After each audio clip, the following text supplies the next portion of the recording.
Doctor शरद Deshmukh.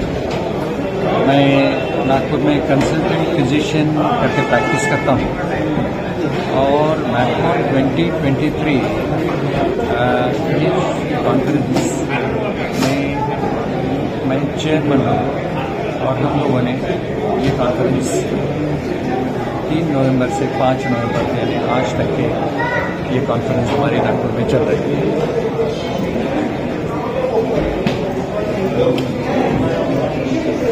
Sir, ये जिन नए रोग आ रहे हैं यहाँ पे, जैसे हार्ट अटैक है और टाइफाइड है, डेंगू है और भी नए इसके पहले कोरोना था, तो इसके सभी डॉक्टर अपने देश में डॉक्टर और विदेश से भी कुछ डॉक्टर आए हैं। अपन इस बीमारी को कैसे कंट्रोल कर पाएंगे?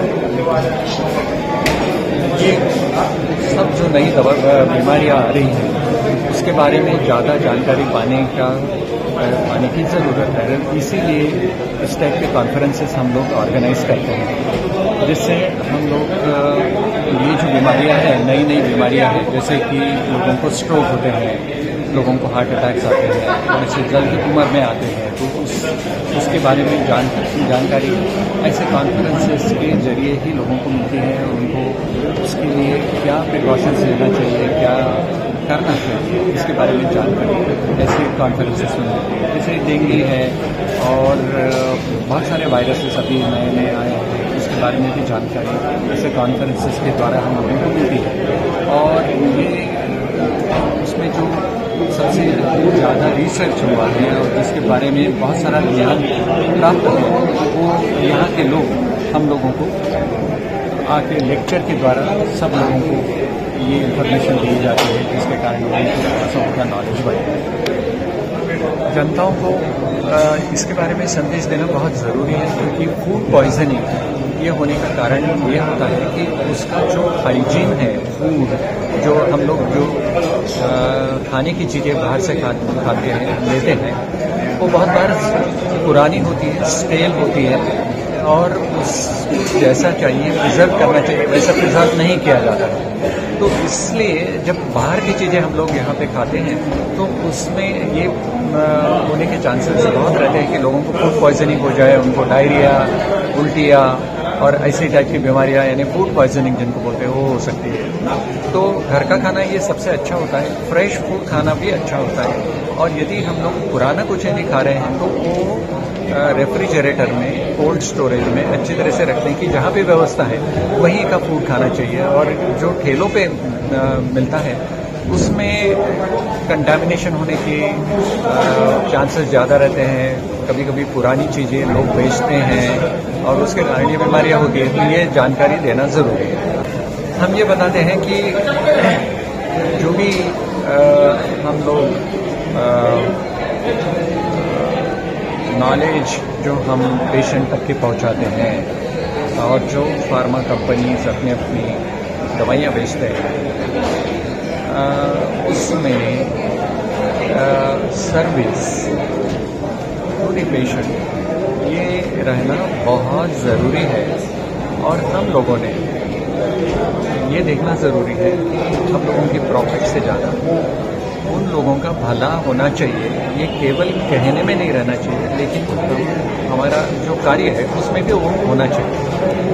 तो उसमें सिंसियरिटी रहना ज़रूरी है। हम लोगों के लिए, हमारे यहाँ जो आने वाले लोग हैं, उन लोगों को सर्विस देने का काम करने की हम लोगों ने ये हमारा काम है और वो हमने करना चाहिए। ठीक है, हाँ, thank you. Patient service to the patient, ये चीज़ कभी भी कॉम्प्रोमाइज़ नहीं होना चाहिए। डॉक्टर के क्लिनिक में बोलो या जो लोग बिजनेस कर रहे हैं, फार्मा कंपनी अपनी दवाइयाँ बेच रहे हैं, जो दवाइयों की दुकान वाले हैं वो दवाइयाँ बेच रहे हैं, उसमें हम लोगों ने ऑनेस्टली फॉलो करना बहुत ज़रूरी है।